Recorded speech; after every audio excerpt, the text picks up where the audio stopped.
The scandal involving Jeffrey Epstein's documents is far from over, even after United States President Donald Trump suddenly changed his mind on Sunday evening and urged Republicans to vote for their release. There's a clever trick in this move by Trump, but for Trump, it's a defeat that his Make America Great Again movement went against his position, and now he has to adjust. No matter how it all ends, the drama around these files has undermined Trump's aura of invincibility within the Make America Great Again movement. And this turned out to be a serious political mistake by Donald Trump, because the radical members of the Make America Great Again movement have already gone against him, even though Trump himself insisted that he leads this movement. Trump, who for a decade dominated his Make America Great Again base and told them what they needed to do, backed down when this Make America Great Again base decided that its priorities did not align with Donald Trump's priorities. And this scandal will definitely have consequences, because it turned out that the Make America Great Again base is divided, and part of this base is clearly opposing its leader, Donald Trump. My name is Alexei Pichi. Let's discuss this topic together. But before we start, I ask you to subscribe to this channel, like the video, write any detailed comment under this episode, and also subscribe to my Telegram channel, Peachy News. The link is in this video's description, where we post breaking news as it happens. If you want to support the work of this YouTube channel, you can do so with any donation or paid subscription using the links and details in the description of this video. Choose any format that's convenient for you. I will be grateful for any support you give. And you can also use the QR code on your screens. So, the main news of last week was that Trump seems to have softened after several months of fighting the House of Representatives' attempts to get the Justice Department to release all of Epstein's documents. It was expected that a significant number of Republicans would withdraw their support for Donald Trump during this week's vote, so Trump strongly urged them to vote in favor. Quote, Republicans in the House of Representatives must vote to release the Epstein files, because we have nothing to hide. It's time to put an end to this Democratic hoax orchestrated by radical left-wing lunatics to distract from the great success of the Republican Party, including our recent victory over the Democratic shutdown. Let me say right away, this statement doesn't mean anything yet. This is far, far from the end. First of all, Trump has the opportunity to change his mind, as he often does. Second, the bill must pass, be approved by the Senate, and signed by Trump. It's hard to see how the president, senators, and Republicans could oppose this now. And finally, the investigation that Trump ordered last week into political opponents connected to Epstein could apparently give the Justice Department a reason not to release the documents. And it's a completely legitimate reason. I talked about this clever move by Donald Trump in detail in a separate episode on this YouTube channel, so go to the channel and be sure to watch it. But even the allies of the United States president found it hard not to notice that Trump was afraid of something. Considering that Trump's Department of Justice, which is under his control, stated in July, quote, "There is no evidence that could serve as a basis for an investigation against third parties who have not been charged." That is, in July, the United States Department of Justice said there is not a single reason to open any new investigations. But Trump asked the Department of Justice to conduct an investigation into Epstein's connections with Clinton and Obama, John Pierpont Morgan Chase, and so on, and so on. That is, everyone who is in one way or another connected with the Democratic Party. The Department of Justice is contradicting itself. I discussed this in detail in another episode. Here the focus is different. Still, Trump's sudden shift in tone is a clear capitulation. Trump and Speaker of the House Mike Johnson fiercely fought against the petition to release the Epstein file, which ultimately led to the vote. Last week, Trump, let me remind you, threatened the Republicans who signed this petition, calling them stupid and accusing them of playing into the hands of the Democrats. So once again, last week Trump stated that Republicans who would vote for the release of the Epstein file are traitors who are helping the Democrats. He said, vote for it.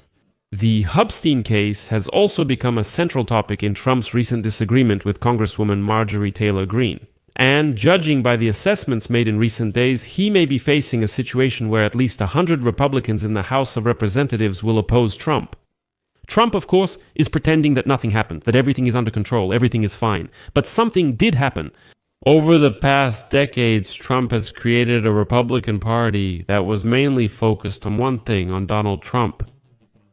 Whatever he said was carried out. It didn't matter if this idea contradicted decades of the Republican Party's conservative stance. It didn't matter. The unconditional faith he earned from his voters was colossal. That must be acknowledged. Republicans in Congress very rarely voted against Trump's position. If it did happen, it was almost always on foreign policy issues, but never on domestic ones. When it came to domestic policy, Republicans always followed Donald Trump's lead. But the story with Epstein's files showed that the Make America Great Again base's willingness to obey Trump has its limits. Or at least it happens when the Make America Great Again base feels strong enough. And the president's political capital is starting to weaken, and Trump himself showed his panic. Trump was not accused, I emphasize, Trump was not accused of any offenses related to Epstein. And in the thousands of documents published last week, there was not a single irrefutable piece of evidence of Donald Trump's guilt. But Trump is clearly panicking because something did turn up in the documents. In particular, Trump and Epstein corresponded with Ghislaine Maxwell, whom he hired at Mar-a-Lago, and Trump spent several hours with Epstein's victim, Virginia Giuffre, at Epstein's house. So there was something. But again, there were no direct accusations against Trump, so why panic? That's when Trump's position began to crumble. Even though this didn't look good for Trump, many Republicans in Congress apparently decided that publishing the full Department of Justice documents just wasn't something they could vote against. So, for the first time in many years, Republicans suddenly went against Trump's position. Unlike many other things, they couldn't ignore what their voters had been demanding for a long time.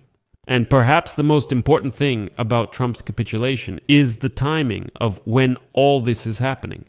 This is a sign of weakness shown at a very inappropriate time. Because right now, there is an active discussion in American politics about the obvious split within the Make America Great Again movement. The Make America Great Again base is currently debating how difficult it is to root out the growing racism and anti-Semitism in its ranks.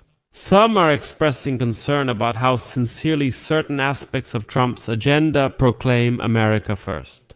Well, for example, not everyone in the Make America Great Again movement agrees that Trump spent $20 billion to save the party of Argentina's president Javier Milei. Not everyone agrees. They say, wait, America first, yet we're spending $20 billion on Argentina to save Milei's government. Not everyone agrees with the war against Venezuela. They say, wait a minute, do we really need to do this? Others are concerned about how close a relationship Trump has built with major tech companies.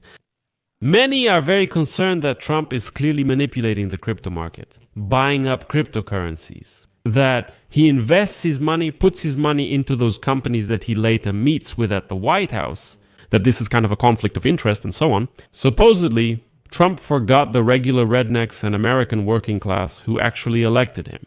And he's completely focused only on rich people. And even the promised $2,000 that he recently promised to every American, it seemed like he couldn't deliver them. And the United States Secretary of the Treasury, Scott Bessent, says, listen, actually this requires a decision from Congress. It's not Trump who makes the decision.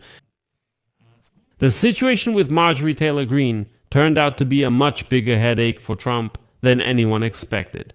Because Marjorie Taylor Greene, no matter how controversial she is, even went on cable news network to publicly speak out against Donald Trump. That is, as the most notorious representative of the movement, she, a Make America Great Again supporter, does not obey her leader Donald Trump, but goes against him. But the most dangerous thing for Trump is that on social media, suddenly part of the Make America Great Again movement started following Marjorie Taylor Greene. And here it's important to remember one more thing. It turned out that those who vote to release the Epstein files will get support from Trump's voters. So even for Republicans, Trump's position on the Epstein case seems strange. Recent polls have shown that 77% of Americans want all the documents to be released. As these numbers show, Trump has put Republicans in Congress in a difficult position by demanding that they not support the release of these files. It turns out that the congressmen had to go against their voters. 77% of voters say vote for it, but Trump tells them to vote against it. For the first time, Republicans chose the voters' position over Trump's. when the congressman chose voters over Trump, he had to give in and say, all right, go ahead and vote for it. But I'll say it again, this is far from the end of the story. And I recommend watching a separate episode on my YouTube channel on this topic. Before drawing any conclusions, I'll leave it at that for now. Share your opinions and conclusions in the comments under this episode. Subscribe to the channel, hit the bell, and don't forget to like. That's all for now. Take care. Goodbye.